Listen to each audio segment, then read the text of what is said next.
Are Messmer's eyes snake or dragon? Because he has snakes, but those snakes have dragon wings, it was one of the big pre-DLC questions, and it turns out the true answer was neither of them, and this answer was hidden by his eyelids. In fact, in his cutscene, at a split second, you can see it. One frame that shows the truth. There. Not a dragon eye, or a snake eye, but grace. The symbol looks just like Marika's scar seal, which says these seals represent the lifelong duty of those chosen by the gods. This is further explained in the remembrance of the Impaler, which says a malevolent snake writhed within Messmer, and so his very mother plucked out his eye and put in its place a seal of grace. And this wasn't only done on this occasion. The Iris of Grace elaborates further.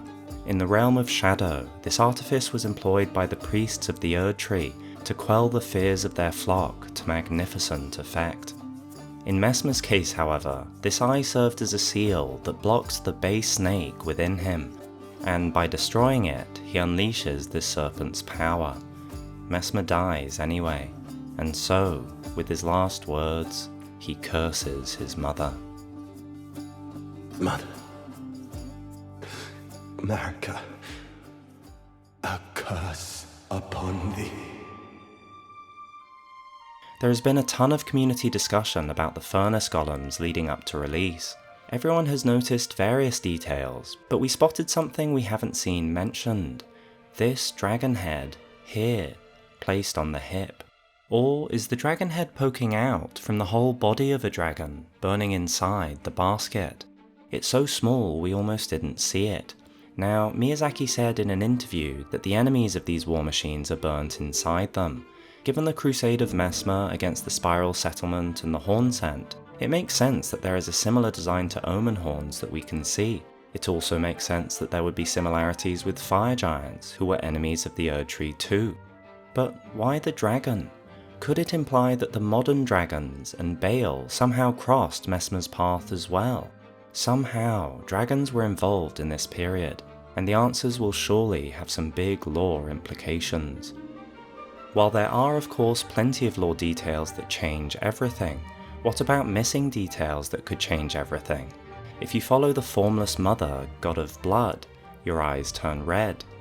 Your eyes change to frenzy for the frenzy god. Messmer's eyes change when Marika seals him with grace. But who takes care to make sure you don't see their eyes? A little like Malakath, who we've talked about in previous videos, one central character in the DLC hides their eyes every time we see them, and it is none other than Miquella the Kind. The flowing golden hair might grab our attention, but don't get distracted, his eyes are what matter. We never see his eyes open, not once. What is he hiding?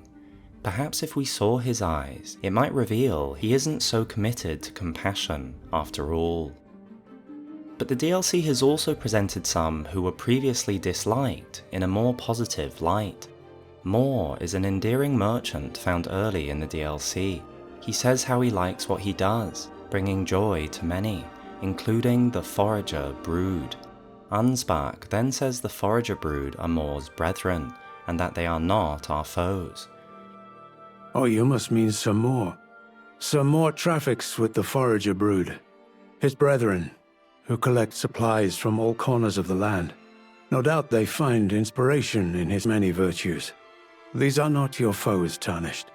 Should you spot any Forager brood, be sure to mind your manners.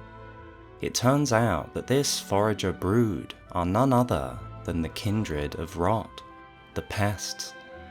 Though there are some who are still aggressive in the DLC, be careful of attacking pests that have their standard colour. They can be spoken to and provide cookbooks that also give an extra layer of lore to Rot. Rot is often attributed to stagnation, when it is instead life that has an overly energetic and rapid rate of turnover. But the techniques shared here illustrate that Rot can also bring out the best qualities. The effects of the Forager brood's pickled delights are enhanced by the fermentation or rotting of the ingredients. One big topic got a lot of focus in the DLC: the fingers. We loved the atmosphere of the Finger Ruins, and with the culmination of the questline, there are a number of answers and far-reaching implications that we're super excited to dive into. Not only is Midir the mother of all two fingers and the Finger Creepers, which confirms their related ancestry and that they do not descend from Rykard or the Giants, as many have previously theorized, but Midir is also a daughter of the Greater Will. What a daughter constitutes is already interesting, but more than that, Midir was the first shooting star to fall upon the lands between. That means they predate the Elden Beast even, and shows that the Greater Will exerted its influence in the lands between before that vassal ever arrived. One small observation that has big implications is the similarity between Miquella and Sarosh. Miquella's arms, once they wrap around Radahn, look see-through, just like Sarosh during Godfrey's fight.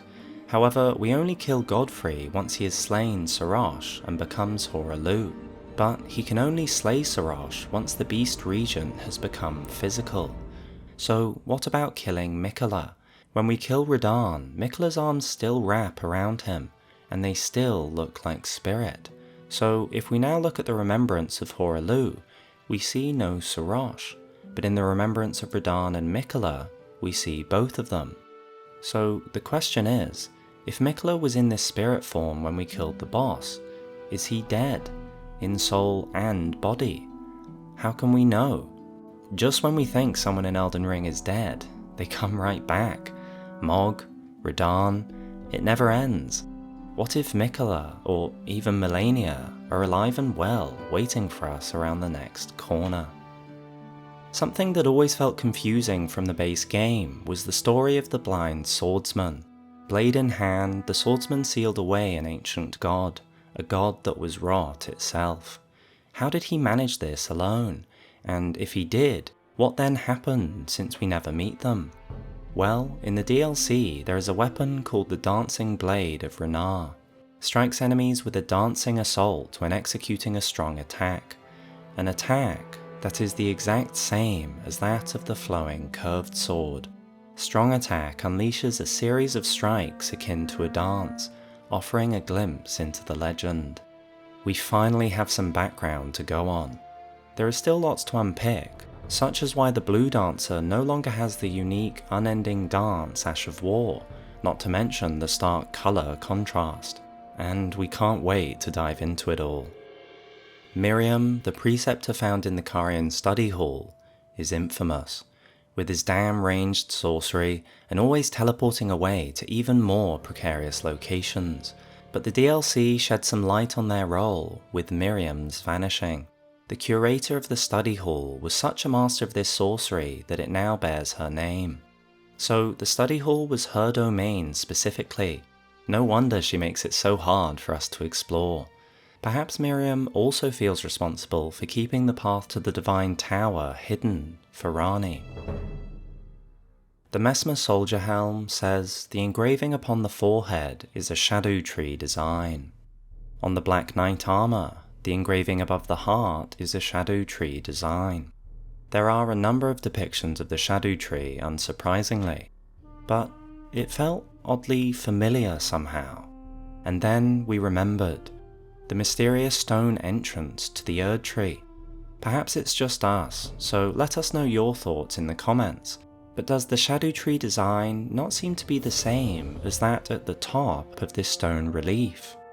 Some very interesting implications if so. Finally, this one's importance is going to take some time to fully integrate into the lore. Right from the start of the DLC, you can see this tall tower not too far away. If you reach this tower and head to the top, there is a headstone that reads, "The very centre of the lands between. All manners of death wash up here, only to be suppressed." Miyazaki has been clear that the shadow of the Erdtree is a separate place to the lands between, a distinct realm somehow. To further illustrate this, the map of the DLC is not overlaid over the base map, which was how the underground regions were shown. Instead, it is a separate map entirely. However, This headstone confirms that the realm was once a part of the lands between, and that this pillar lay exactly at its centre. People have already tried to fit the land into the main map, though it is clear some things have changed between the two maps. Either way, it has some big implications for the lore throughout the history of Elden Ring, and we can't wait to piece it all together with you.